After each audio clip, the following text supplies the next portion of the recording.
of Reason, the podcast where me and my guests discuss and debate the cyclical nature of the world through a pop culture lens. I'm Big Papa, your host. As always, my co-host Vic Jr. What's up? Today we have a special guest who's going to join us and debate in today's topic. Born out of Dallas, Texas, but more importantly, was raised in Southwest Detroit. He is representing the millennials today. Another Latino brother being from Salvadorian and Mexican roots. Since 2016, he has focused on the music business. Bring Me Down, Burn Your Bridges, and my favorite, Money on the Floor, with my Millie Brand, and Southwest KJ. I've been pleased of knowing him as a teenager, where me and him were into lowriders back in the late 90s and early 2000s as members of the Puerto Rico Car Club. It's a pleasure to have him with us today. The creator of the Rhyme and Reason intro music, Detroit Lou. What's going on, fellas? How you doing today? You good? Good, man. Welcome, Lou. I appreciate you joining us today, and I always say, I appreciate that music you gave us. It's known as our intro music now, and it was everybody likes it. Yeah, man. Yeah, I truly appreciate it, man. And it was fun working on that. You know what I mean? It was definitely fun working on it. I appreciate it. Well, today, guys, today's show fits perfect for our panel today. 1520 Sedgwick Avenue, Unit 102 was the address, and a man by the name of DJ Kool Herc started a movement that is now going 50 years. Hip hop was born on that day in 1973 in the Bronx, New York. Hip hop was known for three major pillars: graffiti, DJing, and MCing. Obviously, after 50 years, some other sub pillars have been added. But as you look back at the roots, this is how it all started. Today, we're going to discuss and debate the changes of hip hop. So I mentioned today about DJ Kool Herc there. You guys all know who that is, right? Yeah, absolutely. And I've never had anybody ever tell me that the origin stories of DJ Kool Herc being the originator and even argue that point. I think only one time I've heard somebody say, no, it really started on the West Coast, on the West Coast. But I've never heard anything to support that. DJ Kool Herc has always been known as the main guy who started it all, and then the other DJs with Grandmaster Flash and Africa Bambaataa. But that's kind of like, see, I was born in 76, being a Generation X, and I got to listen to all this growing up. Right. So I want to ask you guys, what is the song or the artist that you remember caught your eye and brought you into hip hop? Lewis, you want to go first? Yeah. Shit, man. For me, well, I was born in 84, so when I really got caught on into music, it was more of that gangster rap era. You know what I mean? So it was for me, it was that Gangsta Make the World Go Round by West Side Connection, Mac 10, Ice Cube, and Dub C. That was I wanted to listen to that every day, you know what I mean, in my headphones and whatnot, you know what I mean? So that song right there was a song that I as a kid, bro. When that song would go on the radio, I would just go crazy, you know what I mean? So how old were you about that time? Because you had to be young. Yeah. I was literally probably about 8, 9 years old, you know what I mean? And it was just growing up in Southwest Detroit, man. It was just, I guess, kind of the normal thing to be listening to, I guess, You know what I mean? Just because tough environment, the inner city, and that's just what it was, you know what I mean? So Gangsta Makes the World Go Round, definitely. And that was actually my first tape that I bought from Sam Goody way back in the day. And I remember the guy at the store was telling my mom, this thing is very explicit. Are you sure you want to buy it from? My mom can barely speak English, and she's like, yeah, no problem. Yeah. Not knowing what the hell the tape is saying, you know what I mean? So you see that whole little thing you explained there. Vic's on the other side going, hold on, your mom had to buy it for you because you couldn't buy it for yourself? Yeah, absolutely, man. Because I mean, well, first of all, I never had to buy records or cassettes, man. Yeah, everything's been streaming for you. Yeah, it's been available to me since day one. Yeah. So Vic, what was the song? I'm sorry, go ahead, Lewis. I'm sorry, go ahead, Lewis. No, it was just a little different growing up, man. Just having that tape, you know, and that Walkman, you know what I mean, the cassette Walkman with the big old bubble ear headphones. It was just like the thing. If you had that back in the day, man, like you were like the cool kid, you know. And then it's like we would share, like we would like our friends would be like, "Well, what tape you got now? What tape you got now?" I'm like, man, I recorded this off the radio. Watch this. And then after the song, you hear the commercials play, and you're like, "Hold on 1 second, it's coming up, it's coming up." You know what I mean? Oh no! Yeah. You heard that? Yeah, absolutely, man. Just good times, man. Yeah. Hell yeah. Vic, what was the song that caught you? Honestly, I'm not sure because I think as long as I've been conscious, I've been hearing like hip hop. You know, that's whatever you were listening to when I first started remembering things. That's what it was. You know, I don't have a specific name or anything, but I remember when I really got back into it, was probably high school, and it was, I don't know, it was probably the Graduation album, Kanye's album.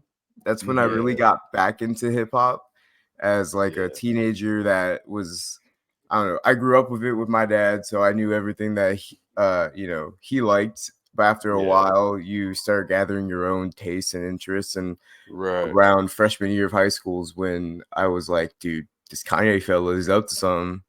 Yeah, that's a fire. That's a classic album too. The Graduation right there. You know, I still ride to that sometimes just because I want to go back and listen to, like me, like I'm like a student of the game, so I'll go back and I'll listen to some of these old records and see like what exactly they're talking about now that I'm older and I can comprehend exactly what they're saying.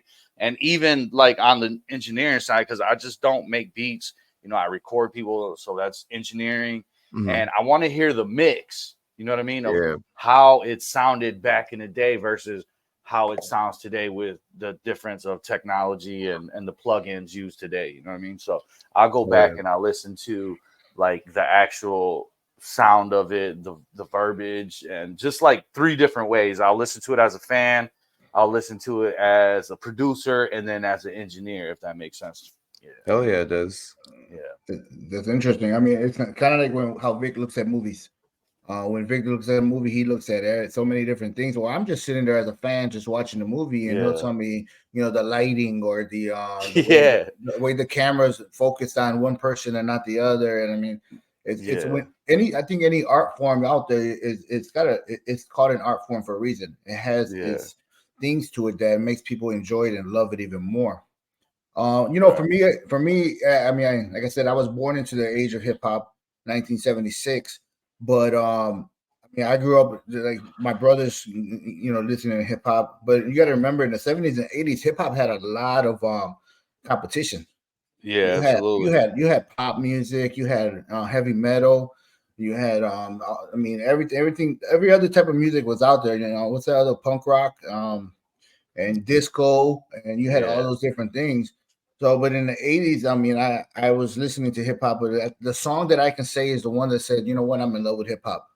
To me, was EPMD. You Got to Chill. Yeah, that's fire. That's fire, the song. man. That's the song that caught me, and that's the tape I had. Yeah, and like even though that West Side Connection was like my go-to when I was a kid, when I started like dancing and whatnot, because like I was a dancer, you know what I'm saying? Like as far as break dancing and pop locking and so forth. Like those dances made me go back and find a different genre, like Planet Rock, Africa Bambaataa, just stuff that you can move to. And like a lot of the breakdancing music that you hear were like remakes of like James Brown on some break beats and stuff like that, like some disco beats on some break beats. So, you know, like I found a love for that genre as well, even though I was like a little older. Like I went back, or actually a little younger, I went back and like it made me listen to those types of records. I think that's like the best part about hip hop is that like if you ever get into like a West Coast kick, you can instantly hear all the nice soul music, all the funk from the 70s and every sample that everyone uses back then. It was G Funk was the shit. You got to Yeah. you got to experience a level of rap and then a level of like old schoolness when you listen to it. Yeah, Because when the you think G about it, Funk. Uh-huh. when you think about it, everyone that was making G-Funk music, that's what they were listening to back home, you know? That's the Yeah, records that their mama was putting on while they were cleaning up the exactly. Sundays. It has that nice Exactly. feeling to it. Yeah, that smooth feeling. I mean, I still listen to G Funk. There's like, even though G Funk is from back in the day, that genre is still coming back, like Mhm. with more updated drums. The melodies are still there. That whistle that you hear in that G Funk, like it's Yep. still here to this day, which is super crazy. And it's like I'm experimenting with something like that, but that's more like a West Coast type feel. But that's definitely a Sunday setting type of vibe right there. Hell yeah. You know, the thing that always amazed me is that, and I guess I underestimate these people, but I think about like hip hop was just barely getting up and going and doing their thing, and I think about that song, "You Got to Shit, You Got to Chill," and I Mhm. think about like what the creativeness behind them to come up with that sound, that beat to hit hard, and then Yeah. the beginning when you guys to chill, and then it's like, damn, like how do these people come up with this? And I mean, that's kind of what you do all the time, right, Lewis? I Yeah. mean, Yeah, you absolutely. got to be creative and come up and say, what, how are Absolutely. we gonna make it different? There's Absolutely. there's like a school of thought when it comes to like movies. Quentin Tarantino is known as like a remix artist. Right. So like he'll take everything from every movie that he's ever seen and he'll put it in a new way in his movies. And for the last like I would say like 30 years of rap, I could say like it's been a lot of remixing and a lot of collaging and Yeah. pulling together from different places to make something really nice and like Yeah. some that everyone can like relate to. And Yeah. that's primarily what I feel like EPMD. That's you listen to EPMD and you get George Clinton right off the bat with You Got to Chill. That's straight George Clinton influence right there. Yeah. And that was on Absolutely. and they're from the East Coast, you know? Yeah. Yeah. And Yeah. so That atomic dog. Yeah. That's my shit right there. Yeah. see, and the thing what I've been learning more as doing this podcast is that when these different topics that come up, I get to enjoy what people actually get to focus on in their arts and the different, like when Vic talks about comic books or movies. Me, I'm just an old ex. I Right. just sit Right. there and enjoy and watch. And I hear you guys Right. talk about this stuff, and you guys are knowing the beats behind it. I remember, Yeah. when Vic would send me a mix where it says, "Listen to this song and listen to this song." I'm like, "You're my son. I'm supposed to be teaching you." Oh yeah. I got a Right. whole playlist of songs in there Yeah. with some samples. That's fire, man. And if you look at like I'll say like the 90s, everybody was sampling the 70s and the 80s. And then you looked at the 2000s music, everybody was sampling the 90s. And even to Mhm. this day, man, everybody is just sampling old songs that's been out for decades. And it's like, I hear these songs and I'm like, yeah, that's definitely that Prince record, or that's a George Clinton record right there. And that's just what hip hop is, man. Hip hop is just based off sampling old music and putting uh, maybe new drums on it or a newer, fresher sound on it just to make it into today's music. You know what I mean? Hell Yeah. yeah. Talking about the 70s and how the hip hop has changed over the years, but I mean, everybody knows the first song that was supposedly recorded and came out for hip hop was "Rapper's Delight," but Mhm. the Sugar Hill Gang. I think it's like the original. I think it's like 8 minutes long. Yeah, if you look through my record crate, I have a copy of it. Yeah, it's like yeah. I think we bought it together.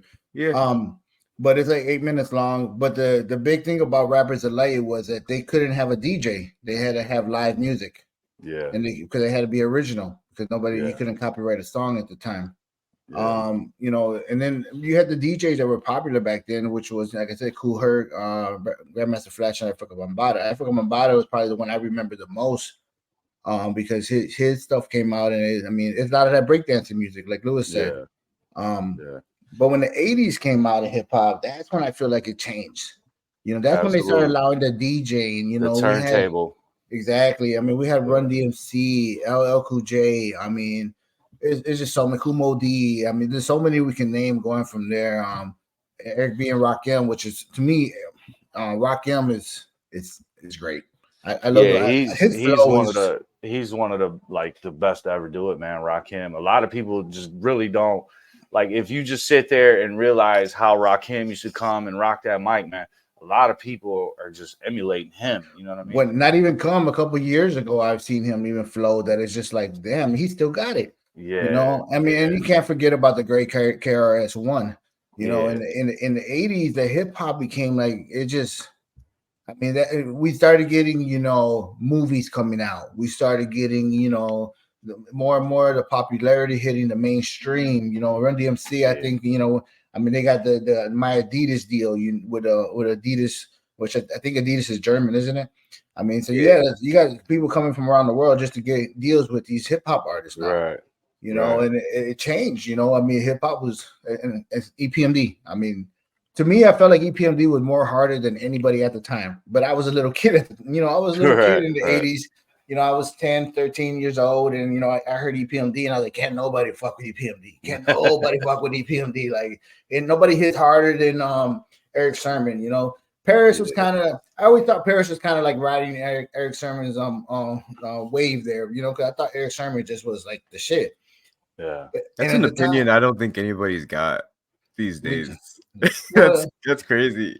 But you know why I feel that way, and I will tell you, is that they broke up, you know, in the early 90s. And Eric Sermon came out with a few albums that were like ridiculous. Okay. Paris came out with an album, and I was like, I could have saved my $3.99 on this cassette. You know? I didn't know that they had careers outside of EPMD. Yeah, I think they barely started. Yeah, everybody kind of did like tried the solo thing, and some were more successful than others. But Eric Sermon did have a longer run than pretty much all of them guys. I think he's more of a producer now, right? Eric Sermon. Yeah, he's a producer now, and he's still in the rap scene, the hip hop scene.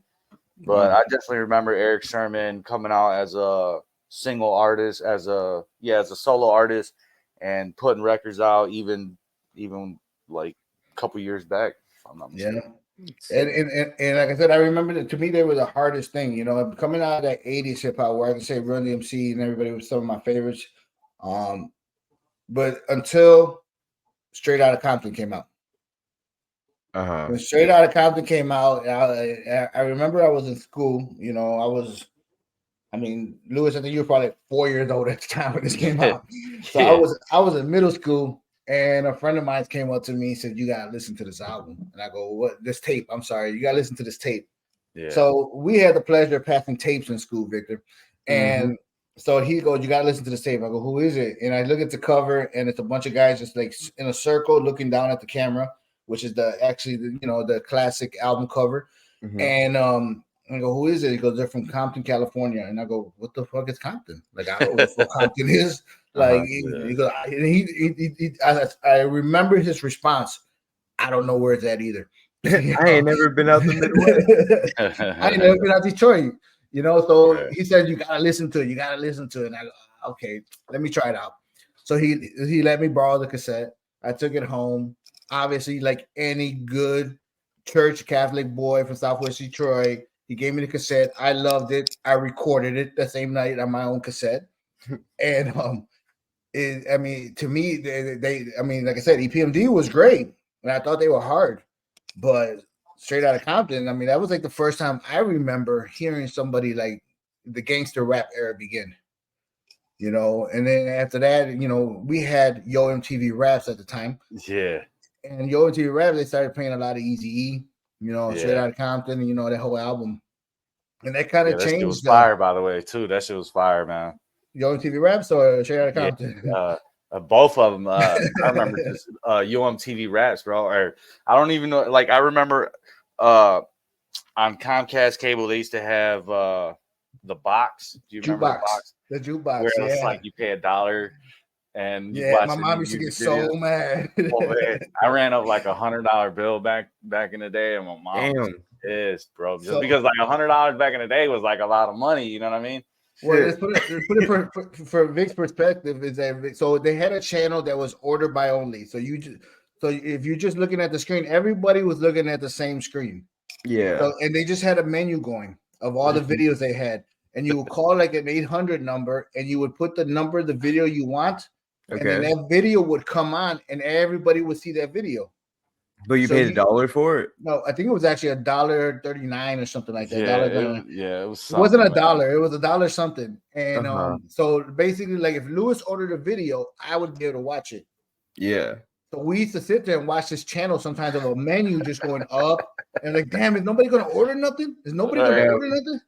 And so then it gets you so frustrated that you had to go on there and order yourself, and it came out on your phone bill 30 days later. What do you think was the one song you ordered the most? Or I'll tell you, I'll tell you right now what I definitely remember. That was Sir Mix-a-Lot, Baby Got Back.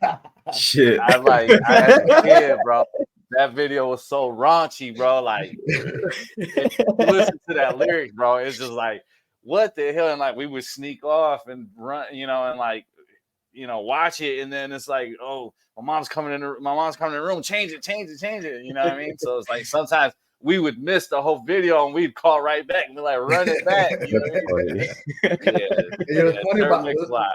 What's funny about that video is that when I seen it, I go, they could have found girls with bigger backs. Nah, absolutely, man. But as a kid, bro, you're just like, what? You know what I mean? What the hell? Hell yeah, play it again. And then Rex and Effects. I don't know. Oh yeah, Rex and Effects. What was the name of the song though? Rump Shaker? No, was that it? Yeah, Rump Shaker. Yeah, dude, that was the deal, bro. Like we would run it up, bro, and it's like I said, $100 back in the day, was a lot of money. You know what I mean? So my video that I ordered the most on there was two actually. It was Kid Frost, La Raza. Yeah, that's right around my time there in '89. We ordered Kid Frost, La Raza, and Later Shade of Brown. Oh, that's fire. Later Shade of Brown. So those came out, like Victor, at the time is that you had all these hip hop artists, but none of them looked like me. Yeah, none of them look like me. So you're sitting there as a little 10, 12-year-old, 13-year-old kid, and you start seeing who's this Kid Frost guy, and he's saying words in Spanish. Yeah, and he looks like me. He has my skin tone. So when Kid Frost came out, that was like a whole different level right there. That was like, hold on a second. Everybody in Southwest Detroit was bumping Kid Frost. Yeah, absolutely, man. And that video got ordered so many times. Yeah. And it's crazy, man, because it's like I could still rap his lyrics word for word to this day. You know what I mean? Yeah. To this day. It's just something like that I grew up on as well. Like especially being in the lowrider scene when I was younger, man. It was like there was certain music that you were listening to that like make you want to even lowride hard, you know what I mean, or more, you know what I mean. Like Kid Frost was definitely one of those guys. Delinquent Habits, Cypress Hill, that type of music. It was like, I'm low riding for real. You know what I mean? Yeah, no, it was a different level, and I mean, it was right around that '89 to '90s, early '90s that we had hip hop. We had subgenres in hip hop. You had the gangster hip hop. You had the Latino hip hop. You had the I don't know what the proper word I can say this, but it's the you can say like club hits and stuff like that. No, like the respect to the African culture, or the struggle from the racism days, like more conscious rap, you mean? Yeah, like like Tennessee and stuff like that, and you had different, and when Nas came out in the mid '90s, I believe, 93, 94, and of course then you had Cypress Hill, who came out with the positive weed smoking sound, and then you had the other sound was kind of like the friendly hip hop, I think we're gonna get into that right after that. We're gonna take our first break here, guys, from Ground Zero Jiu-Jitsu, but we're gonna come back. Let's talk about those different genres and go into the '90s and into the early 2000s. All right, we'll be right back. Ground Zero Jiu-Jitsu is located in Ed Couch, Texas. We invite you to check it out. They have amazing gi and no gi programs. They have the biggest square footage space in the RGV. The second floor is for MMA. Bottom floor split between kick, boxing, and jiu-jitsu. Plus full weights room. They are excited for the grand opening.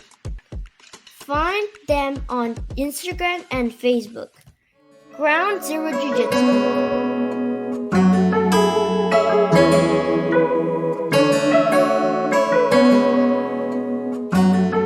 Welcome back to Rhyme and Reasoning.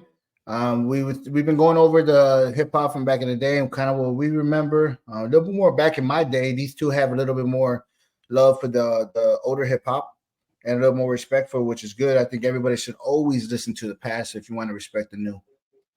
We left the subject of 90s hip hop, and we were talking about the subgenres and everything as far as what everybody had their style hip hop. And it was not wrong with it.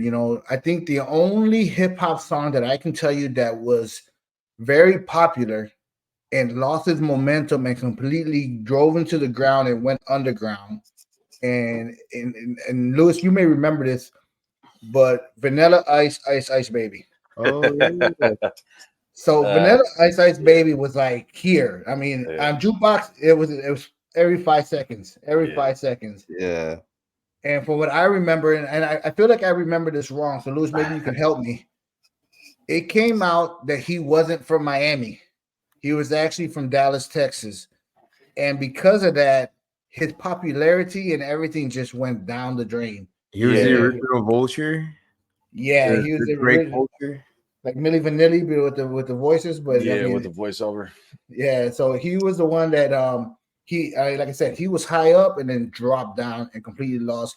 And I think he still makes money, of course, but I think he makes more money making fun of himself nowadays than he does for music. Like, I think when I remember Vanilla Ice, it was the Teenage Mutant Ninja Turtles movie.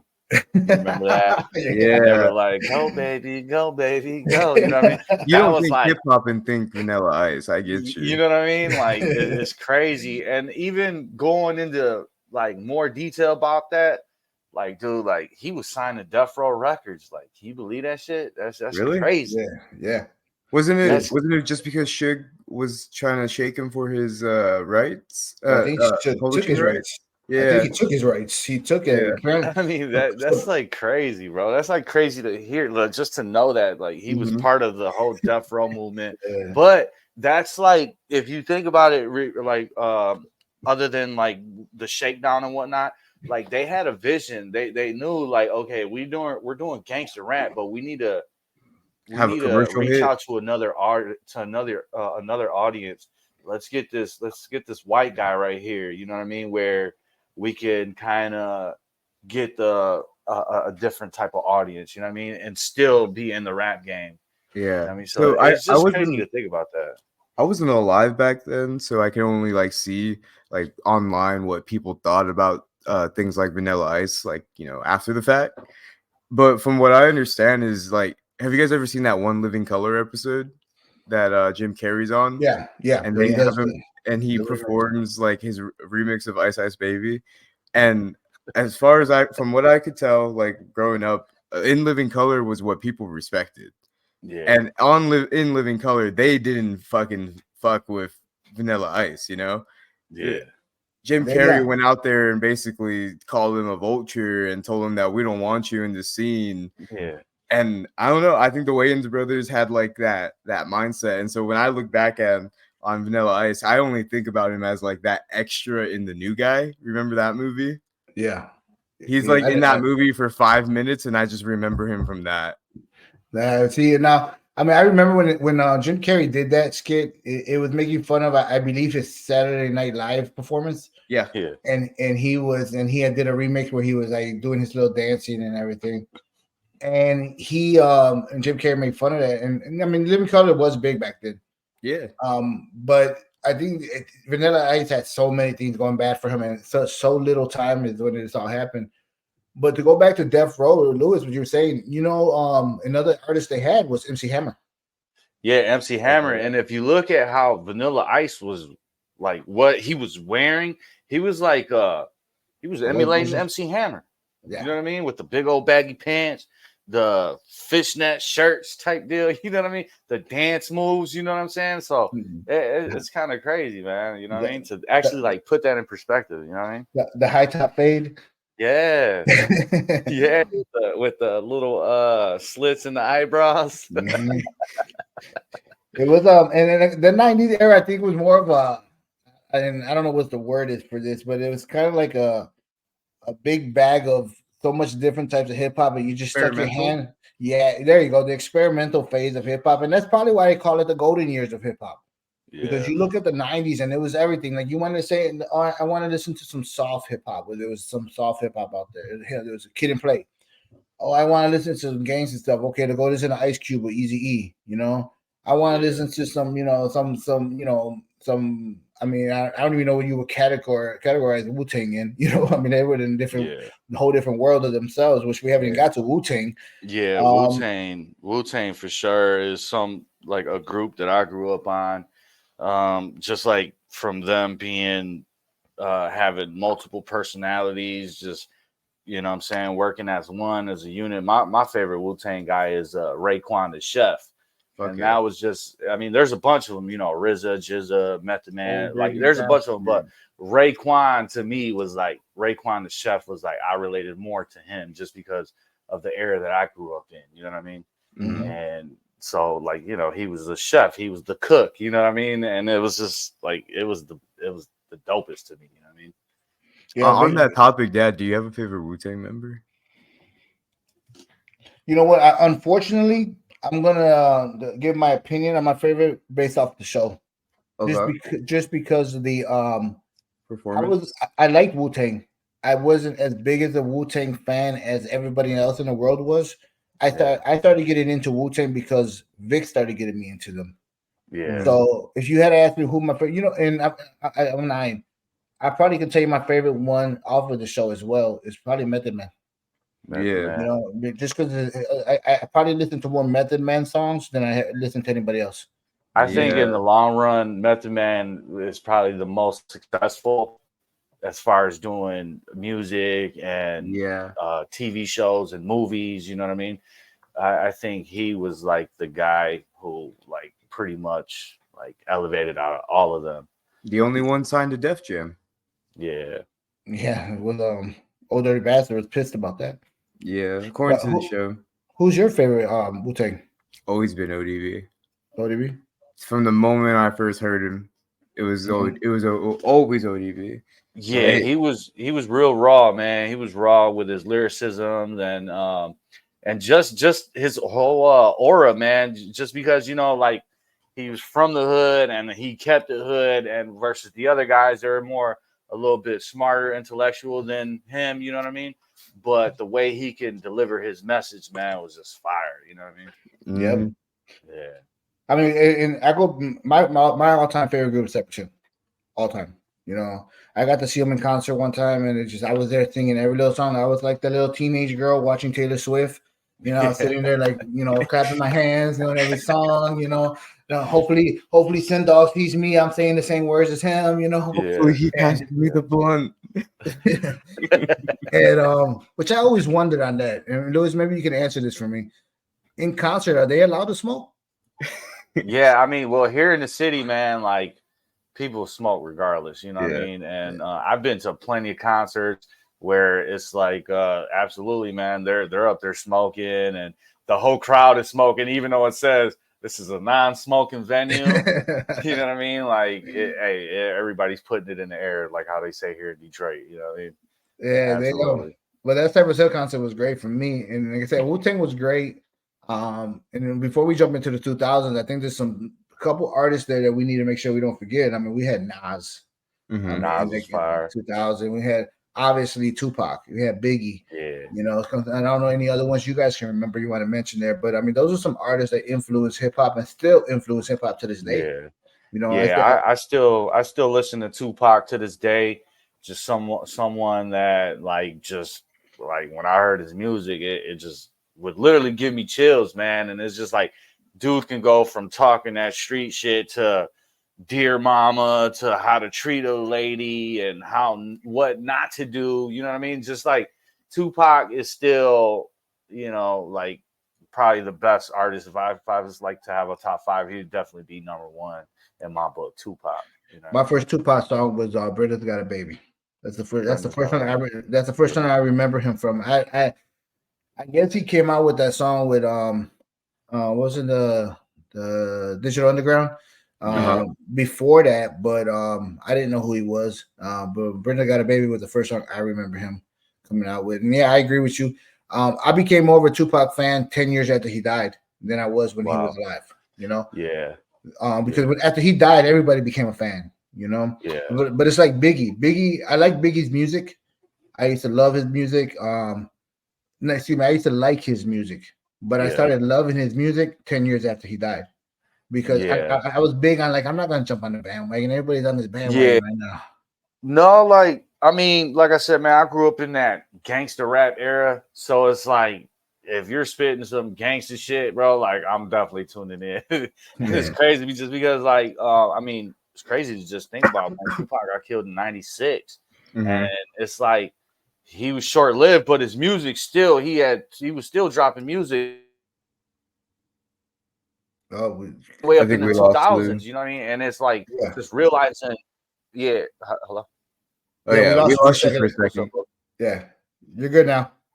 Oh. Okay. Oh yeah, like I grew up in the gangster rap era where it's like, man, if you were rapping that gangster shit, man, like I was definitely tuned in, tapped in with that. So yeah, it's crazy to think about how Tupac was killed in '96, and then his music still kept going into the 2000s. You know what I mean? So it's like, yeah, Tupac to me was like that guy. Yeah, And I mean, Biggie was more on he's that. still getting name dropped today. That's how Yeah, big his influence absolutely, is. absolutely. And then it's like Biggie to me was more on like the ladies, the player type vibe. Hmm. But yeah, definitely Tupac is number one in my book, man. When it comes down to straight up I feel artistry, rap artist.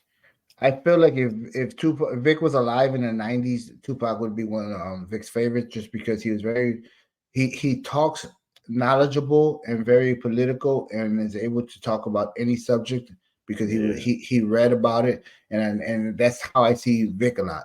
You know, Vic doesn't yeah, Vic ever since Victor was small, he never had this thing where like I'm gonna go talk about the subject just because I see it on TV. He would yeah, literally sit there and start studying and looking into it and be knowledgeable about a subject if he was going to talk about it. And that's how I remember Tupac. You know, Tupac yeah, would talk about, and you mentioned about, talk about gangster, and then he would talk about how respect your ladies. I think it was Sway one time said he did an interview with him, and he went on there and he did his interview him on the bus, and he was talking about all this, political and all this great stuff. And you're yeah. like, man, this guy's smart. This guy's, this. That. And he said at the end of the interview, something like, hey, you got to go because I got some bitches coming in. You know, I mean, it's just he was just I like him a lot. I do like Tupac. Yeah. But I Tupac and Biggie. Go ahead. Before we move on a little Mm. bit, I want to highlight some like cool groups from the '90s. If you guys will like indulge me, Yeah. Yeah. did you guys like Tribe Called Quest? Like I the don't even know how the we forgot them. yeah Yeah. the in tongues movement, native tongue movement. Mm-hmm. You've got Digital Planets, Souls of Mischief, House of Pain. I can't believe we didn't talk about Big L when we were talking about Wu Tang. Yeah, Yeah. Big L Super Fire, man. He influenced a lot of people, man. With And one album. yeah, it's crazy. Yeah, it's crazy, man. Even another guy like Jay Dilla, man, from Detroit, man. He is Yeah. like here in Detroit, man. They have Jay Dilla Day, and I'm talking about you got all the hip hop heads still meeting up. There's a big, strong hip hop community here in the city of Detroit just because of Jay Dilla. You know what I mean? And if you go back and like do some research on Jay Dilla, like dude had Common, Kanye West in his house, like right here off 7 Mile before these guys were even big. I Yep. mean, sleeping on his couch. You know what I mean? Like that is Mhm. like super crazy if you think about it. You know what I Oh, mean? trust Just me, I because, know about that TV stand. yeah, bro. Mhm. Yeah, There's a lot of artists from those days. I mean, yeah, it's. I mean, you mentioned native tongue, but I mean, even people don't see them on They see him on TV now, and they go, they were artists. Like Queen Latifah was very political back in the day. She You know, was hard. she had good flow and everything. Yeah, And, she was but hard. you see her on TV now, and you're like, she was an artist. Like people don't even know that. You know, like LL Cool J. You know, people don't know LL Cool J was an artist. You know, and I You'd be remember, you know, ashamed of yourself when you realize we didn't talk about Public Enemy at all. Yeah, Public Enemy, man. There's tons of them from that era, man. That it was dope music, man, and everybody was different. You know what I mean? Like I know today's music sounds pretty much all the same when it comes to rap music and hip hop, but yeah, back in the day, I think it was like you had to have that real talent to be successful versus today. You know what I mean? Today it's more about popularity as far as like on social media. That's what the record labels pretty much want. You know what I mean? They don't really care if you're talented or not. They just, if you're popping on social media, you're like, they look at it as like you're worthy of a record deal. And what makes it amazing is that these people did it without, you know. And I know this section is kind of turned in of who people we didn't mention, but I mean, Too Short. Yeah, Too Short, man. Too Short, real big influence on me, man. And Freaky Tales. I mean, I'm thinking some other 80s and 90s right there. I mean, we already said Kid and Play, Salt and Pepper, JJ Fad, Run MC, Dr. Jekyll, Mr. Hyde. I mean, there's so many artists out there. And then, you know, Public Enemy was huge. I mean, that was another political one that, you know, their music hit hard. You know, I never understood the Flavor Flav aspect of it all. Yeah. Well, you know, it's balance. Yeah. But it's like it's like a huge this way, and then bring back Flavor Flav, and you're going way this way. You know? You need someone like Flavor Flav on a record like He Got Game, you know? Yeah, but Chuck D would hit hard. I mean, you know, and then and we go back to the 90s. I mean, we mentioned them, but we didn't really talk about it, was Ice Cube. Mm-hmm. Yeah, Ice Cube is good, man. I feel like Ice Cube was underrated as somebody who wrote lyrics. You know, I mean, he has his music. I mean, I know those first two albums were produced by Chuck D and Public Enemy's crew, but Predator and Lethal Injection. Death Certificate. No, America's Most Wanted and And the second one was it Death Certificate or was it Lethal Injection? I can't remember. Yeah, but I know they were produced by Chuck D and them. But they hit hard. I mean, and I still listen to Ice Cube now, you know. And we'll get into that in a little bit about like what do you listen to like when you're working or when you're at the gym or anything. But as we get into the 2000s, you know, I feel like it's part of the 2000s was when hip hop shifted a little, you know, and we had a topic in the first couple of podcasts, Lewis. What was the moment that you felt like it left you? You know, like like this that the generation gap has happened, you know. Yeah. And I told everybody was that when Eminem came out in 98, 99, I felt like hip hop was like, okay, it's passed me up now. And I didn't become an Eminem fan until later on that year because I like, you know, like you said, we grew up in Detroit, we grew up in Southwest, you know, everything was hard, everything was hard hitting. And he came out with My Name Is. You know, I was like, when I came out, I was like, that's corny, you know? Yeah, no, hey, real talk, man. You know, the thing with Eminem is like, I understood where there were like what Dr. Dre and his whole image. I understood it young that like what they were trying to do with him. They were trying to reach like a different type of audience, like almost like with Vanilla Ice, you know what I mean? Mm-hmm. It's still, he can still rap.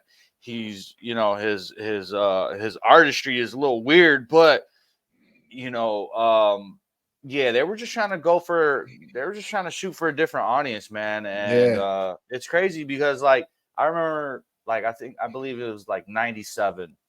Yeah, 97. They used to throw like here in the city of Detroit, they used to throw hip hop, what was it called? Summer jams here, and it used to be at Hart Plaza. So before Eminem and his whole group, the D12 group, got really popping, I remember seeing these guys here at Hart Plaza just walking around, and like I remember like shaking these guys' hands, and then I'm like, dude, that's him rapping. What the hell? Who the hell is that guy? You know, this guy just came up to me and said, "What's up?" You know, didn't give me no tape or nothing, but he just said, "What's up?" I'm sitting next to the stage, and I'm like, all of a sudden, here comes Eminem and D12. I'm like, dude, I was just smoking with these guys. What the hell's going on? You know what I'm saying? Like, what the fuck? You know what I mean? Like, it's crazy. It's crazy, man. And then like the following year, I believe it was '98. He just took off, bro. And it was just like, dude, you know, I smoked a blunt with him before. You know what I mean? It's crazy to just hear that shit. You know what I mean? Or just to go back. And then like one of my barbers back in the day, his name was Joey, RP Joey. He was from Southwest Styles, man, and this guy was a heavy hitter in the city as far as like very popular. Man, I remember he rented out Club International for his own private birthday party. Who comes walking in? Eminem, Proof, Kanan. Damn. I'm like, what the fuck? I'm seeing you guys everywhere now. Like, what the hell's going on? Like, dude, I didn't know you guys were this big. You know what I mean? I'm just a kid from Southwest. You know what I mean? Like, and yeah, that's super dope to see that, man. You know. But see, and when that happened, it's you know, like I said, in the late '90s, I'm already hitting my about to hit 30s at the time, you know. I know I was late 20s, so I was kind of like, who the fuck is this good motherfucker, you know? Yeah. I didn't like him at first, you know. I'm a fan now. I do like Eminem. And but back then I was kind of like, nah, and I kind of felt the music kind of flow away from me, you know, in the 2000s. And I feel like the 2000s had its own era. You know, the hip hop was different. Hip hop, I mean, that's when Kanye took over. I mean, you had all these different artists, and this is probably the area that you guys are going to speak better of than me because I don't. If you ask me, name me a 2000 artist, a hip hop artist, I probably couldn't. I'm probably gonna name an artist that I knew after or before, but I'm not gonna tell you any 2000 artists. Like, I mean, I can tell you, like I said, Cypress Michelle was my favorite. I can tell you that, you know, Straight Outta Compton was an album that I remember, or LL Cool J, or Run DMC. But if you ask me, give me a 2000 one that like hey, it hit you. I can't name one. I got one for you, man, for sure. That just took over, man, and that's 50 Cent. You know what I mean? Oh, shit. Okay. The whole 50 Cent, like even to this day, man, like I still like Ja Rule. You know what I mean? Like those melodies, bro, how he was singing and like rapping, that shit was like unheard of at the time, bro. And it's like, here come big old 50 Cent, Big Bad Wolf. And it's like, yeah, man, like those are like the two main ones for me. You know what I mean? The whole 50 Cent and Ja Rule. And it's crazy because, like, right, referencing it to today, if you listen to Drake, you see how he sings a little bit and how he raps a little bit. Bro, that was Ja Rule's formula. You know what I mean? Mm-hmm. That was Ja Rule's formula. So it's like the newer generation is like, oh man, he can sing and he can rap. Like, bro, they've been doing that. You know what I mean? Yeah, poor Ja Rule, though. He had like an uphill battle and never really got up the hill. Because when he first came out, he did a video with a bandana around his head. And everybody was saying he was just trying to copy Tupac. Everybody. Like, this guy trying to be another Tupac. So he came out, and then, you know, I Ja Rule came out with some stuff. I completely forgot his name until you mentioned him right now. But unfortunately, 50 Cent ended his whole career. Yeah, absolutely. Even to this day. Yeah, I stopped listening to Ja Rule when he came out with an album, and the whole album was about 50 Cent. It's kind of like when Nick Cannon tried to go off on Eminem and made like 10 songs, and it's like none of them hit. None of them hit. No, absolutely. Yeah. So I mean, but 50 Cent's a good one. Vic, you got one from the 2000s that you can talk about? Oh man, it's, you know, like you were saying a little bit earlier, it's because my rap knowledge is kind of like, it's based off of yours, you know. So when you were checked out, I have a blank space in that area. So I have a lot of 90s knowledge and very little of the early 2000s. But I mean, from talking about graduation earlier, you've got Kanye, you got Lupe Fiasco. And a little bit later on is when, like, you know, I started like paying attention. Like 2009 is like Kid Cudi started coming in. Kid Cudi's insane, especially for like my generation. He changed all that. We were talking about how Ja was doing the singing and the rapping. It got like even crazier when Kid Cudi got on the fucking scene. This dude was humming. That's all he needed. Yeah. Kid Cudi hopped on a song and he goes, and everyone's going crazy. I think in the 2000s, man, like it definitely the rap music definitely changed. It became a little bit more soulful and R&B ish, like with the Yeah. soulful hooks, and then the rap, just that whole bad boy era, Craig Mack, and then like you would have like Faith Evans on the hook, and then Biggie Smalls on the rap. You know what I mean? Yeah. Like it just changed, and like the music changed. Like it became like less harder. It became more soulful, more melodic, to where it was like kind of more of a mushy feel, I guess. You know? Hmm. Do you We had think Yeah, Lauryn Hill is like the reason yeah, why we've got like that soulfulness in the early 2000s? Because I feel yeah, like the score like changed everything. Like Wyclef was on there like rapping over Caribbean sounds, and it was yeah, great. And nobody was really doing that. And then in the early 2000s, you've got all that. You've even got that in the Dirty South. Like you've got 3 6 sampling the same shit that Wyclef and them are sampling, but yeah. like because Absolutely. it's slowed down and chopped, it's even like menacing. It's horrorcore, which is another like kind of rap that we went over when we were talking about the 90s. Horrorcore is insane. 3 6 and all of them. well, I mean, Yeah, that era of music right there. That whole like, I look at it like you're calling it horror rap, but I look at it as like the independent wave came, and that like these guys right here, like 3 6 Mafia. I remember listening to them, Gangsta Boo, Project Pat. That Mm-hmm. whole sound right there kind of molded what the sound of what you hear today. You know what I mean? Like from Atlanta trap beats type deal. You know, like a lot of those people mimicked the whole 3 6, and still to this day. I mean, just the 808. You know what I mean? The 808 instrument, the bass is just like it's a if you know if you don't have that 808 in your beats nowadays, it's just like kind of like not hitting, I guess. You know what I mean? But Yeah. you know, yeah, you that's super you, dope, man. you segue us into the regional, into the South and South, the music of the South, and but and I feel like a bad host. We mentioned some artists and two popped in my head. And I just want to say their names real quick because I feel like if I don't say their name, I'm going to get critiqued a lot. Sure. Scarface. Ooh, oh yeah, Yeah. Scarface. Yeah, that's another guy, man. Like, I look at music like as regional type. Like, so when you say the West, I'm thinking of like Tupac, Easy E, Ice Cube. Mhm. When you say like the South, I'm thinking of like Scarface, Project Pat, like the whole Memphis, Pimp C, UGK, UGK. Outkast. Yeah, and then when you say like Atlanta South, Ti, Mm. Little John and the East Side Boys. So I look at it as like regional. You know what I mean? Like even though it might be in the same time frame, but if you were to like explain like more regional or describing to like more regional, then yeah, you would probably get Well, way here's the different responses from people. here's the region that we forgot as well with this next group, Two Light Crew, Oh, come on, man. Yeah. Damn, Miami. too. That Yeah, Miami that sound, the Miami Miami bass sound. sounds. Yep. Fire, And bro.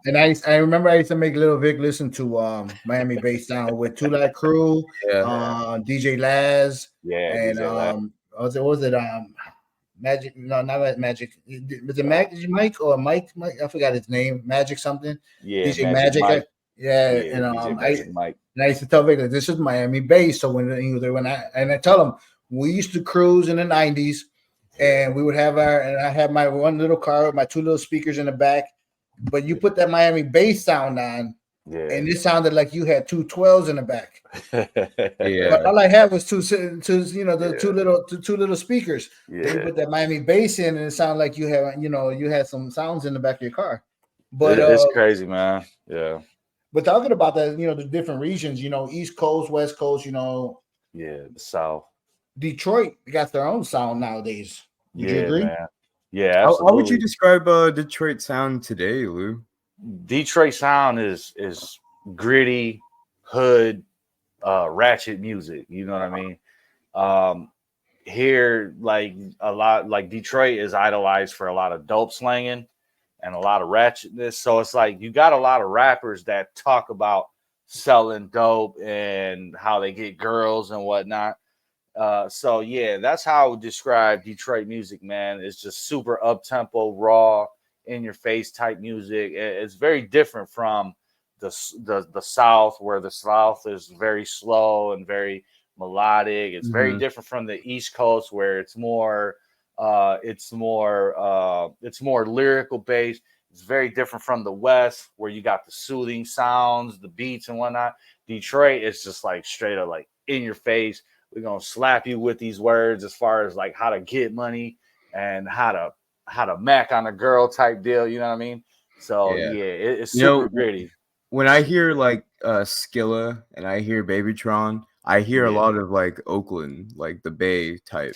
No, absolutely, man. And that's just because the producer who started that sound. I mean, you got two main producers that I look up to here in the city. I mean, don't get me wrong, I look up to a lot of producers, but I am in the city of Detroit. There's a certain sound that Detroit wants, and Mhm. that's one of the producers. His name is Helliva, and the other producer is Ro Kane.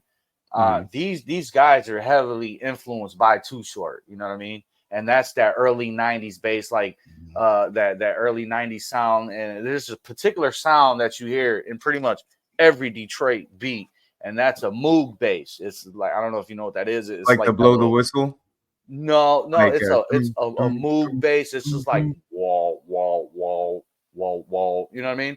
And that is from Oakland. You know what I mean? Yeah. And if you were to interview any of those guys, they'll tell you, shit, we used to listen to Tupac, or we used to listen to Too Short records, and we would hear those sounds, and they would incorporate that into today's beats, man. You know, So yeah, you talk about the Detroit sound, and there's some rappers from back in the day that you have to give some respect to, like Awesome Dre, Breed, um, MC Breed, Breed, Detroit's Most Wanted, yeah, um, and there's so many. I mean, you got the popular ones like Trick. Eminem, Big Sean, yeah, Trick, yep, yeah, and the whole D12 crew.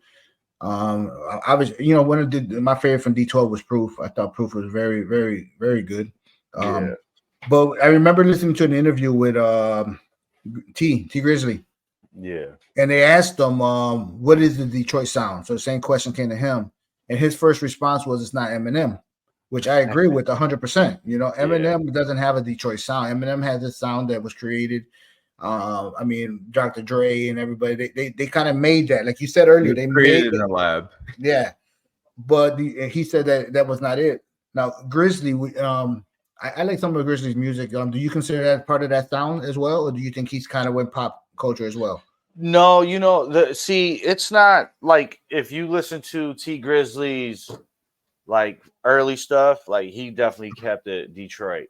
But as an artist, man, you just can't stay doing the same thing. You know what I mean? You Mhm, have to mhm, switch it up. You kind of got to go industry a little bit. And mhm, there's nothing wrong with that. You know what I mean? The sound changes, but the flow and the cadence is still there. It's just the beats change. They become a little slower, because somebody in New York or somebody in Texas, they might not like that fast Detroit music, but mhm. if you can keep that same artist and put them on some slower beats, they'll like that. You know what I mean? Just Yeah, because it's more understandable. You know what I mean? and It's that's more what I think understandable. that's a Texas sound is more of that slow and that screw Yeah. music, and that's the South. We're not South Texas, but that Texas music. Because I don't consider Texas part of that South music. I feel like the South Mm. has their own type, and Texas, Houston had their own movement. The city of Houston has their own type of music, Yeah. Yeah. and everybody else has what they have. I mean, the South to me, when I think of South music, I think of obviously my era would be Outkast. I Yeah. think Outcast is super dope. yeah, and then if I think East Coast wise, I mean, if I'm going, depends on the years, but it's either gonna be Yeah. Wu Tang or LL Cool J or Run DMC, stuff like that, or Nas. And then you start thinking West Coast, there's so many rappers out there, but I mean, obviously my era is gonna be the Tupacs and stuff, and Cypress Yeah. Hill. Cypress Hill, correct. And then Detroit wise, I mean, like I said, I love listening to Detroit music. That's why I kind of always listen to the music you put out there because I like seeing my city. Yeah. You know, Yeah. it's kind of like in hip hop when I see a hip hop artist on TV. I mean, it puts a smile to my face. I'm Yeah. you know, because I'm like, damn, okay, this guy started in music. I mean, you got to remember, I'm coming back from the days where hip hop Yeah. was like, no, hip Yeah. hop is going to be a phase. It's going to be gone in 3 years. You know, I Yeah. remember my teachers telling us, like, I know you guys all like this hip hop stuff, but in 3 years, it's going to be gone. It's going to be Yeah. like disco. It was compared to disco a lot. And we're going Mhm. 50 years into this right now, you Yeah, know, man. and And you it's got still so much. just growing, man. It's still And we, growing. The rap scene here in Detroit is just getting bigger and bigger and bigger. The sound is changing here in Detroit, and that's one thing about me, man. Like, even though like I'm influenced by these producers like Rokane and Helluva and artists like T Grizzly and Sada Baby, uh, when I make Detroit music, like I gotta put my own spin. I can't sound like what everybody's doing. You know what I mean? If that makes sense. Like, and that's where the creativity comes in. So it's like there's a certain pattern that you hear as far as in the drums. It's a 3-step pattern, and it's just like you hear that drum like boom, boom, boom, boom, boom. So like me, like I'll take that same drum pattern, right? And I might go boom, boom, boom, boom, boom, boom, boom, boom, boom, boom, boom. You know what I mean? Just to Mhm. be different, but it still has that pattern, but just with my uniqueness, I guess. You know what I mean? Okay. So Well, yeah. we're gonna take our second break real quick, and we're gonna come back and get to know Lewis a little bit more. That way everybody can hear what he's talking about and understand what goes through his head. And also we're gonna just before we jump into that, there's just one more topic we want to hit up, and that's gonna be our favorite rap beefs. But we'll be back right after this message. We'll come back and see who side was you on when it was Eazy E versus Dr. Dre. We'll be right back. Hi everyone, we are Virtus Apparel. At Virtus, we believe that fashion is more than just clothing, it's a form of self-expression. That's why we offer a wide range of stylish and comfortable outfits designed to fit seamlessly into your lifestyle. From casual wear to athletic attire, Virtus has you covered. Our collections are crafted with quality materials and attention to detail, ensuring that you look and feel your best in every situation. So whether you're heading to the gym, meeting friends for brunch, or simply relaxing at home, choose Virtus to elevate your look and embrace your individuality. Visit our website at www.virtusapparel.shop. And now, back to you, Victor. Thank you for choosing Virtus. Welcome back to Rhyme and Reasoning. We've been talking about hip hop. We've been enjoying our conversations. We kind of been just bantering back and forth, loving this conversation of a genre that I think we all adore, hip hop music. Hell yeah. Going on 50 years. No, it's already past 50 years now. I think it's going on 51. And I feel like it's going to be around for another 50. We already talked about some of our favorite artists from the different decades, the different times, and they're millennials, whether you're millennial, whether you're X, or whether you're Z. But one topic that we wanted to talk about is something that helps make hip hop. A lot of people have their thoughts about this, and I want to hear your guys' is rap beefs. Some people hate it and they think it's hurting hip hop, but some people love it and think it helps define hip hop. I personally don't mind it at all. I think rap beefs are fun. I think there's nothing, most of the time you see the guys in a couple of years and they're on the stage together, But Yeah. I think rap beefs is good for the culture. Well, what's your guys' thoughts on that? I like it, man. It's entertaining. You know what I mean? It's kind of what the culture needs right now, just because everything's a little watered down. Mhm. And like with this whole Kendrick and Drake, I mean, a lot of people, like, as a fan, you might think it's real and they're really going at each other. But me, I've been in the music industry for a while. It's just for entertainment purposes. You know what I Yeah. mean? Just because the music is stagnant right now. So it's just like it gives something for the people to talk about. You know what I mean? And yeah, it's just for entertainment. That's all it is, man. It's like they don't really hate each other. If this thing was probably planned, you know what I mean? Like, let's just go at each other right quick. Kendrick's been gone out the game for a while, and it's a perfect way for him to come right back in and get people talking about him. You know what I mean? So it's just for entertainment, man. It's nothing real. It's not like the Tupac and Biggie where that shit was like for real. I mean, people died over that, you know what I mean? But no, today's rap beef is just pretty much for entertainment. Yeah. Vic, what's your thought on the beef? You like them? Like Lou said, it's really entertaining, and the best part about like the current rap beef is that I mean, if Drake was a pedophile, I think there would be a victim out there that would claim it. So joking about it is like completely fine since there is no victim. But I do think that in Kendrick's case, a lot of the things that Drake was saying kind of they involve the one woman, Whitney, and who she messing around with and all that. So there is a victim in that sense. And it's kind of reductive, but like I said, it's fun. It's like WWE. Yeah, exactly. It's a storyline for this season, and then Exactly. next season it might come back. You Who know, knows? and I never thought about it until Lou said it, was that it's just when the music gets stagnant, then the beef comes up. Yeah. It's like what Vic tells us all the time, is that they had the Met Gala going on, but at the same time they were bombing. I mean, so they need something to get going. And it works in the music business as well, I guess. Yeah. One of the beefs I remember the most, probably for me, had to be the Dr. Dre Eazy-E beef. And I tell you that I remember that one the most because I felt like I had to take sides. Yeah. I mean, we're talking about the music too behind that was fire, man. Like all that shit Eazy-E was coming out with, the music videos, like that shit was fire, man. Like, I still have that image in my head of the guys like, I'm gonna make you rich. I mean, you know what I mean? Like it's fire, bro. That Eazy-E song, Real Motherfucking G's. Yeah. I think that was probably Eazy-E's hardest song he ever did. Yeah. I think he did. To me, that was harder than Boys in the Hood and everything else. And Boys in the Hood, Easy does it. Easier said than done. I mean, the radio, but I thought he killed it on that song. Obviously, Dr. Dre. If you ask me, Dr. Dre won the battle, right? But I remember that beef had me split. Like, do I go on Dr. Dre's side or am I on Eazy-E's side? Like, I don't know what side I'm gonna be. Real Motherfucking G's or No Vaseline? No Vaseline came out first. Okay. Yeah, that Ice Cube. That's another one. When Ice Cube when NWA versus Ice Cube was it had another. That's kind of like, oh my God, they were friends. Like, what am I gonna do here? Like, I'm 11 years old at the time, stressing out. 12, 13 years old. Like, whose side am I gonna take here? Yeah. And I mean, if you ask me, Ice Cube won that beef as well. But what beefs that you could say are memorable to you guys, or had you thinking the same way I was? Shit, man, for sure, man. Just because I was a little older, man. The Tupac and Biggie beef, and then the 50 Cent and Ja Rule beef, for sure. You know what I mean?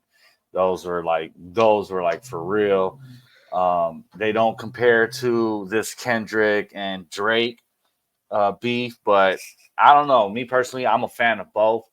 I like Kendrick Lamar. I like Drake. Like, I really do. But I just think Drake slightly won that. You know what I mean? Just because his wordplay, the way he just does things, man, is very different than how Kendrick, does things. Me and Victor did a little side podcast on our own. I haven't published it, but we kind of we record like a whole hour of us dissecting the entire Kendrick. I wish we would have had you on there, because it would have been a good go back and forth. Because in my eyes, I felt like Kendrick killed him. Yeah, see, Killed him, fucking buried him, hid the body. No way of ever finding it. Yeah.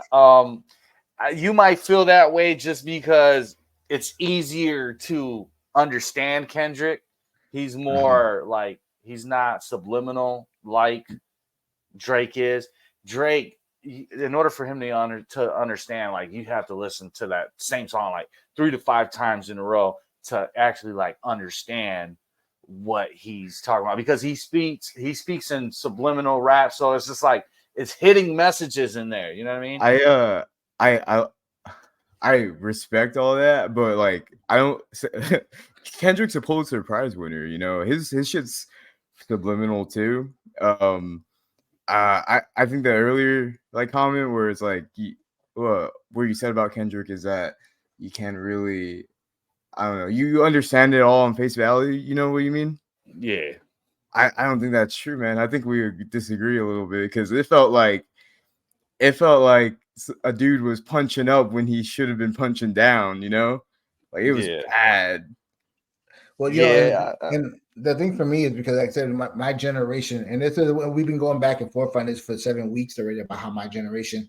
And one of the things I always say here, Lewis, and I think Victor probably gets tired of it, is but back in my day, but I feel like my generation does listen to face value and yeah, watch face value. And that comment, I will agree with you that I feel like that's something that we do for my generation. Where I feel like Victor's generation is a little more intense into the different things yeah, as far as what they mean, what they're going for. And I felt like on that one, the Kendrick one is that because I look at face value, I feel like he hit him hard. And he hit him with like a 1-2 punch, yeah, and he fell down, and it wasn't a boxing match, it was a UFC match. Yeah, and then And he got afterwards, it was like McGregor hopping on the octagon. When yeah. yeah. you No, when you drop I something totally, like that. yeah, Well, yeah, if you when you drop something like Not Like Us after you drop Meet the yeah, Grams, it's like, God damn. And the only thing Drake can do in the rebuttal is, if I was a pedophile, I would have been caught by now. He's like, what, yeah. bro? That's Now, all you gotta say? I hear what you guys are saying, but I mean, when it comes down to the actual beef, right, and the songs, right, like, you gotta listen to that, the family, what is it, the Family Matters? family matters, regardless in what order it came out. To me, in my opinion, like Kendrick had one really good song, and that was the one he just did with DJ Mustard. Like that. The I mean, Not Like Us. Yeah, Not Like Us. I think that was his best. I think that was the best one where Kendrick or where Drake had the Family Matters, and then the first one he responded to off the Future and Metro? Metro Boomin album. Like That I song. can't think of the name of it offhand, The but song, the song on that one was called Like That. I was saying it earlier, but I kept yeah, thinking it was Not Like Us.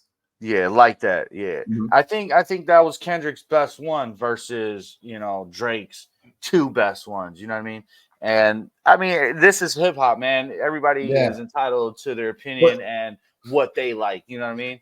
and that's the joy of the rap beefs. And like I said, I Yeah, mentioned at the beginning, it's just kind of like we talk about rap beefs. Is it good or bad for the movement? But I think it's yeah. great, It's and it's great, man. It's yeah. entertainment. You get Yeah, conversations like this, and you can both yeah, disagree and still have your points yeah, across. Um, yeah, so Louis, we wanted to get a little bit into you. Like I said, I've known you since you were probably 11, 12 years old.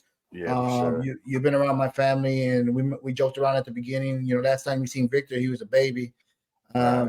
And when I talked to Deanna not too long ago, and I was like, "You remember Lewis?" And she goes, "Yeah, of course she remembers you. I mean, she used to follow you around, and Yeah. as a baby." And I remember one of the things I remember was she was very protective of you. I don't know if you remember that. She didn't Yeah. let nobody sit next to you. She No, didn't let nobody absolutely, come near absolutely. you. Yeah, And she laughs because she's 29 years old now. Make you yeah, feel old, huh? yeah. That's crazy, man. Yeah, And absolutely.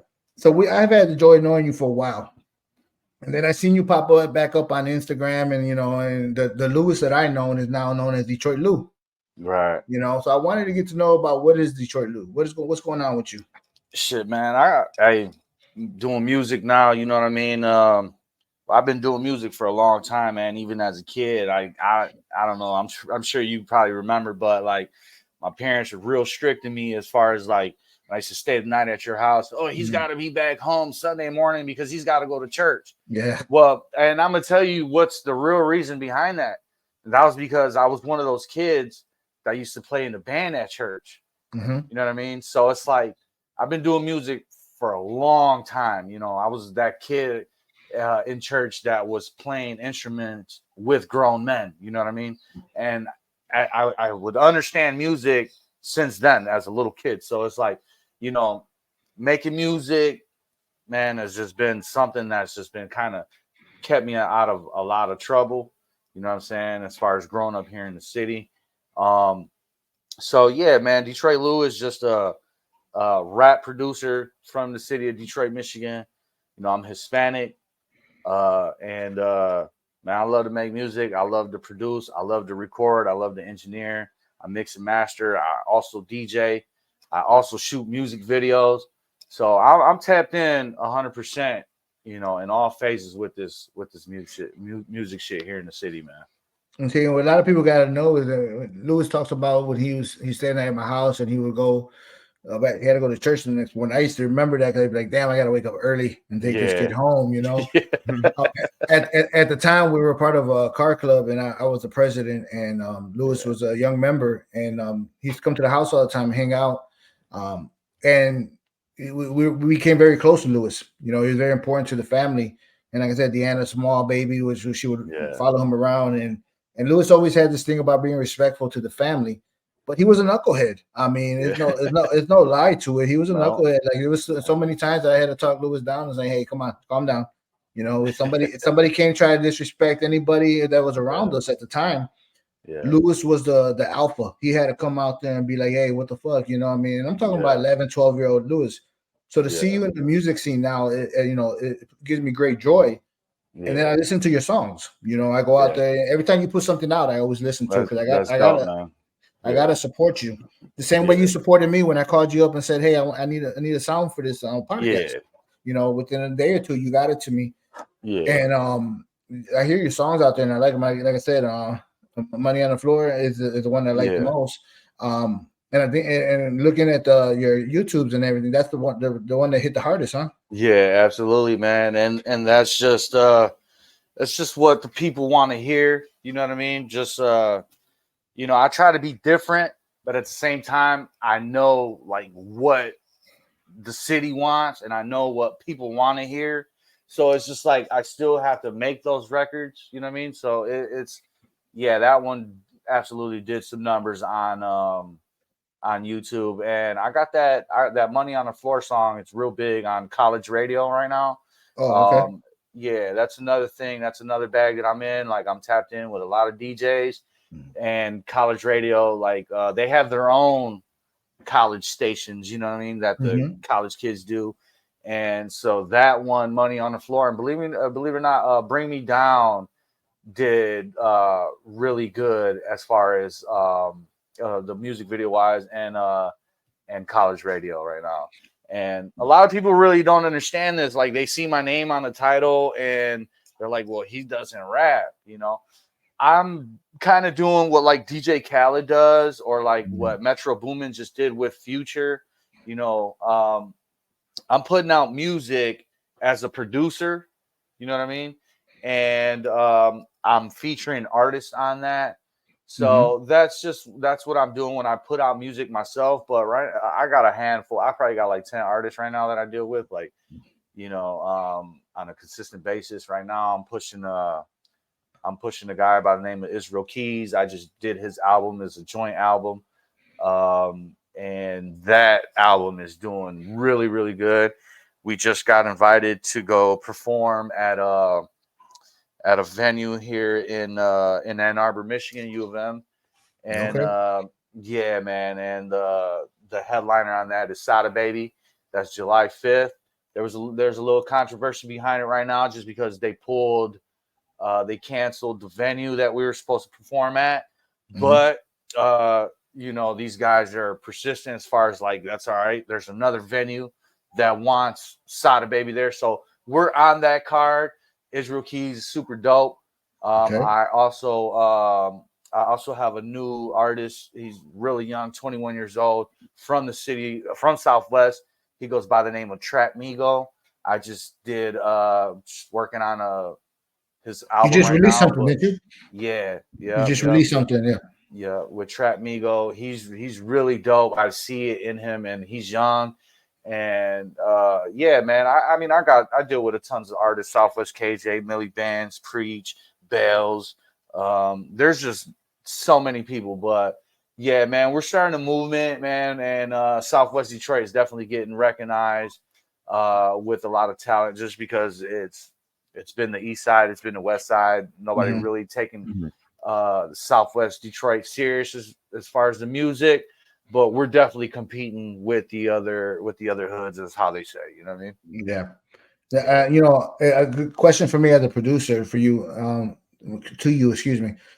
As a producer, do you find it difficult to stay in the lane that you want to stay in because of the artist, or do you put down your foot and say this is what's gonna sound? No, no, man. I'm a alpha male, man. A lot of these guys, they like, Lou, what do you want to do? Whatever you want to do, I'm down for it. You know what I mean? And that's just because I've been in the music industry for a long time, and it's just kind of like I can kind of see, like, I guess, like what's the next sound is going to be, or what is happening now, what's working right now, what are like the best formulas. So it's like a lot of these guys like have no ego when it comes to working with me, and just because they know I'm super serious behind this music, I spend a lot of money behind the music as far as like promotion, um equipment, you know what I mean? Like if you come into my studio, man, I probably have over $20,000 worth of studio equipment, you know what I mean? And that's not even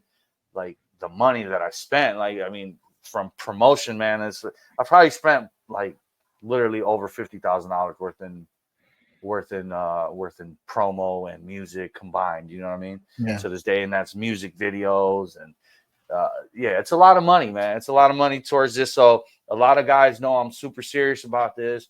So they understand, like, yeah, if we're gonna go mess with Lou, like we want to listen, we want to pay attention to how he wants this, you know what I mean? And that's just because I feel like I'm ahead of the game as far as like other people and the sound that people want and the formulas that they want. So a lot of people just pretty much are open to my ideas and whatnot, you know what I mean?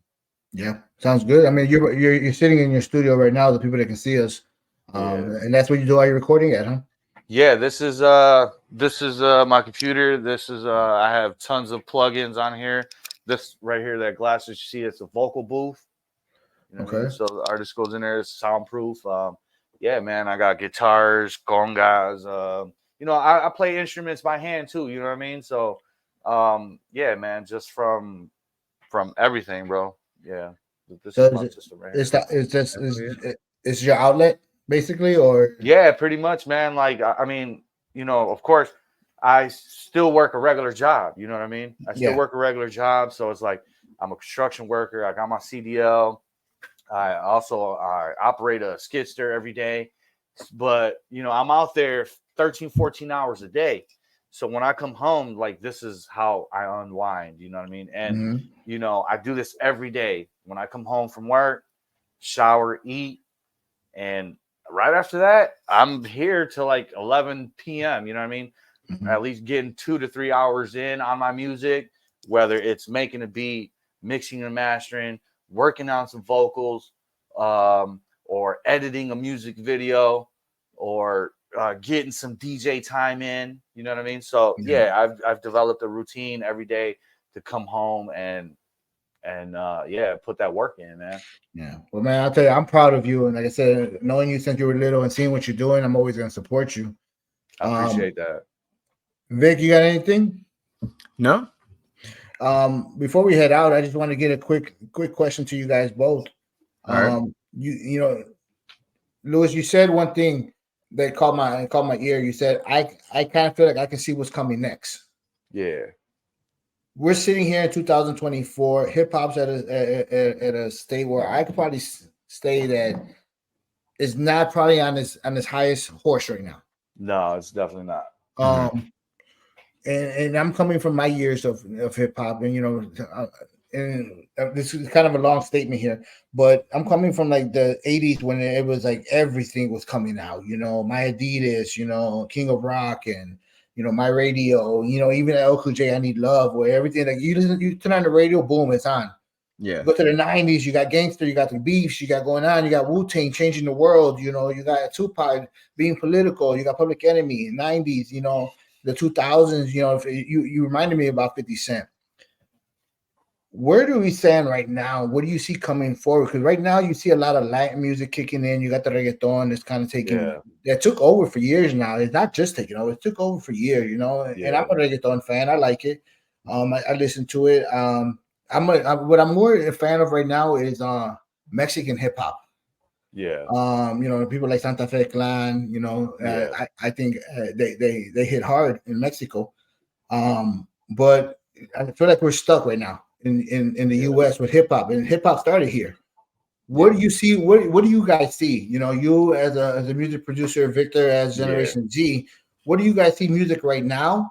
Am I wrong on my view? And what do you see coming towards us right now, Lewis?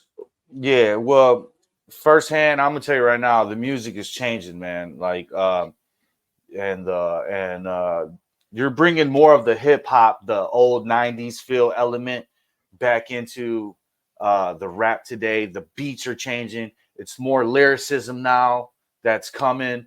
The beats are changing where track beats are pretty much dead. Um, it's more hip hop based beats like Jay Dilla type beats. Uh, Alchemist. yeah, Alchemist type beats. Griselda, you got a group Yeah. Griselda where it's more of like the old stuff. It's coming back around, even in the clothes people are wearing. You know, the skinny jeans era hit hard, right? Now you got the old hip hop scene coming back in where the baggy pants are coming back out, just like back in the days. You know what I mean? I am hip to the Spanish hip hop that's going on right now, the Spanish rap right now. There's a lot of dope artists coming out of Cali right now. Money sign Suede. I'm not sure if you're hip to No, him. no. Shoreline Mafia. Those Yeah. guys are really, really dope, and those guys are putting up a lot of numbers. They're doing great things. So yeah, the doors opening even more for the Latin community to come in to the rap game. And you know, even in Houston, Texas, right now, you got OT Mexican, you got Brick Wolfpack. These guys are Mexican. You know what I mean? Like straight up Mexican. You know, Chicano. You know what I mean? So it's like it's super dope. Just seeing it still trying to evolve into into what is becoming today. You know, when I was growing up, it was Big Pun putting on for the Puerto Ricans. So the Hispanics were trying to come in, but that was pretty much like it. But now you have more Hispanic artists more than ever. You know what I mean? Well, So we got such a big population in the United States. It should be yeah, that way, you know. Mhm. yeah. Vic, what are you thinking? Am I wrong about how I see the hip hop right now, and what do you see coming towards the future? Well, I think with a lot of things, it's all like what you choose to consume, you know? Okay. Like I personally listen to a lot of Suicide Boys, at Mexican OT, Big X, The Plug, a lot of like Southern rap. That's like where I tend to stay currently, right? What I keep up with. I listen to a lot of Shakewell. Ramirez is a good one if you guys haven't heard of him. He's from G59, that same label as Suicide Boys and them. Uh those are the artists that I'm like, posted up on. I listen if they drop a new project, but other than that, I'm not really too in tune with like what's going on. Like the Kendrick and Drake beef was like the one like little look into it where I was like, oh, okay, well, Future dropped something with Metro again. Cool, I'll listen to that. And I probably haven't listened to a Metro album since Heroes and Villains. And I only made it probably halfway through, to be honest. I thought it was great, but it just wasn't what I was looking for. Right. Okay. And I think going forward, it's just going to be a lot of that too. The things I like, they're going to keep dropping, and I'm going to keep liking them because they're the same things that have been dropping for the past couple of years. I think I'm at that point where I'm comfortable listening to what I like, and not really concerned about like what the genre is going to do going forward. Yep. Yeah, All right. I think more of the hip hop element from back in the days is just coming around. You know, like I said, trap beats are pretty much dead. It's more lyricism, more boom bap is coming back, and I think that's where the industry's going. Yeah. Oh yeah. So I just to do some name drops before we log off for the day. I'm gonna ask you guys these couple just name drops. You don't have to go on and on about them. Just kind of like this is what it is. I'm gonna name 3 different areas. I need you guys to name who it is you're listening to. Okay. Okay. So first one, and we'll go to Lewis and then Victor. Lewis, if you're at the gym, who's on your Walkman with the tape? I mean, right now, man, I'm into the smooth, wavy type beats, the smooth lyricism, and that's Larry June. That's my go-to right now. Yeah. Okay. If you're not hit, man, check him out, man. Super All right, dope. you have to send me a link on that, Vic. Yeah. When you're at the gym, I'm listening to Outkast or Big X, The Plug. Okay. If you're in the car riding with other people, who are you listening to? Lewis?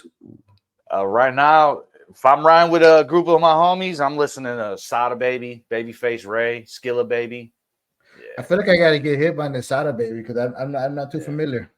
he's super fire. I mean, he's got music with everybody. He's got music with Nicki Minaj, like everybody. You know what I mean? Okay, I have to check Everybody. him Yeah. out. Yeah. Vic, if you're in the car with other people, who are you listening to?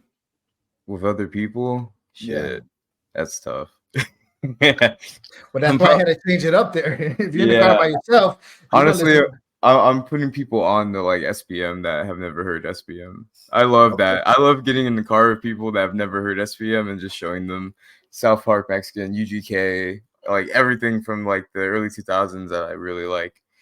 Especially like the South. I love showing people, especially now that I live back in the Midwest, I love showing people things from the South that I enjoy. Next time you're in Detroit, you're gonna have to hook up with Lewis there. Love to see you guys hang out and talk some music. Absolutely. Yeah, it'd be sick. Um, sure. so just to go to my gym question, I'm listening to 90s hip hop, Mhm. Dr. Dre, Chronic album, Yeah. and some Cypress Hill. And if I'm in the car with people, I have been listening probably to same thing actually. I'm kind of Yeah. sticking to my lane there. Yeah. But the next question is this: who's an artist you're listening to right now that people probably don't know who they are yet? They has a little bit of popularity. But I mean, Yeah. my generation X probably won't know who it is. Yeah. I would say Larry June. Larry June? Yeah. Okay. Are you familiar with Larry June? Nope. No. Yeah. You guys got to And they check make him out, rap. man. Yeah, but he's more of like your conscience rap, Okay. but like Cardo Got Wings type beats. I don't know if you know who Cardo Got Wings is. He was a producer for Wiz Khalifa. Okay. He produced a lot of people like for Drake. But Larry June, man, definitely. If you're not hip, he's super fire and he's super underground. He's independent, and the dude is awesome, bro. Selling out concerts in Europe, here in the city, everywhere he goes. This guy is that guy, and you won't hear him on the radio neither. You know what I mean? Yeah, that's what Vic specializes in. Yeah. Non radio type music. He likes. Yeah. He Larry sends me June. stuff. Vic, who's somebody you're listening to that we probably won't know who it is? Have you guys heard of City Morgue? No. Nah, they're a duo out of New York. They're primarily like real popular in like punk rap scenes. So when you listen to a City Morgue song, you're gonna hear a lot of guitar. You're gonna hear a lot of real drums. You're gonna hear a lot of screaming, but like more melodic screaming. It's kind of like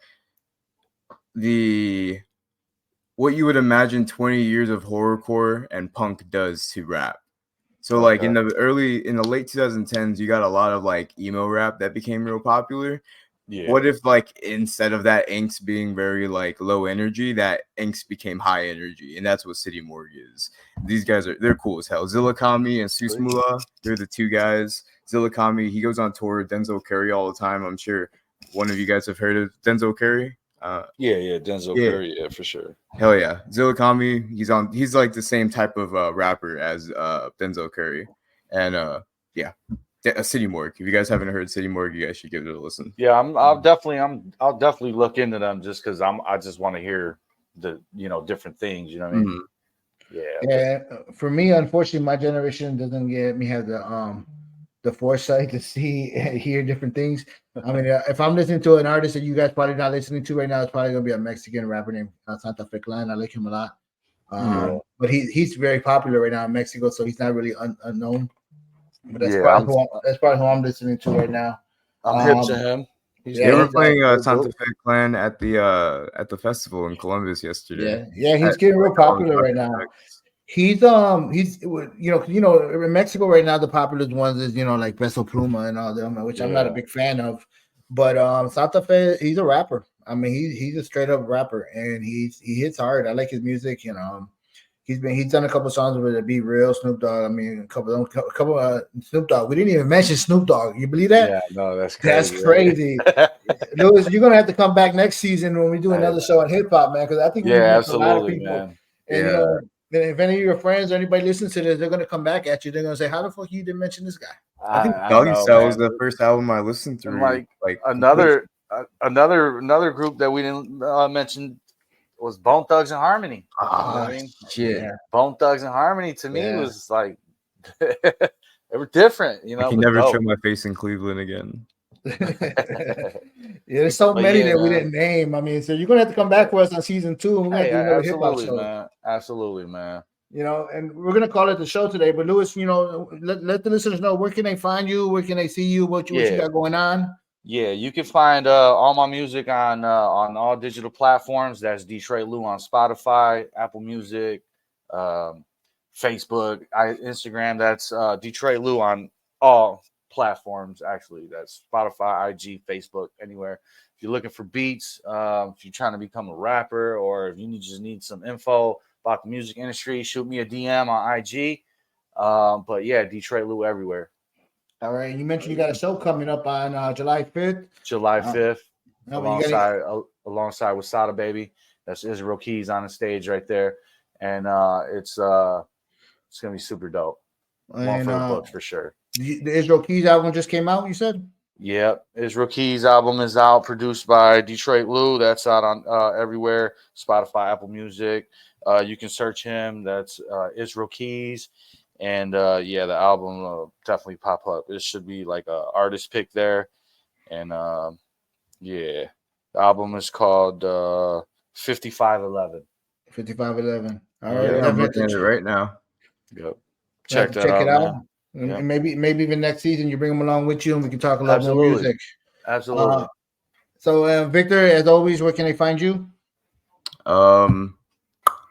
You'll find me at the story for this Instagram page. All right, Where and you always tag me. And Rhyme and Reasoning, obviously follow us on Instagram. We kind of just been sticking to Instagram because it's the one I know how to do. Being a Generation X, I have not figured out TikTok yet. So we're going to stick to Instagram and just see if you have any questions for any of the people on our podcast, please shoot them a message there and I'll connect you with them.